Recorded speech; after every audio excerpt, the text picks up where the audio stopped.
Okay, good morning, good morning. Yan, lilinisin natin yung isa nating unit. Kaka-pick up lang natin ito.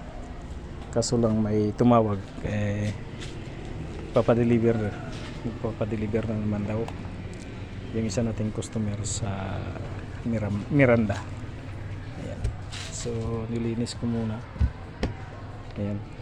So, kailangan kasi pag pick up, kailangan linisin. Para pag may tumawag, yun, malinis na. So itong isa, for repair naman ito. Tabingi. Yan, tabingi. So, repair po natin yan. Okay. Maliwanag ng panahon.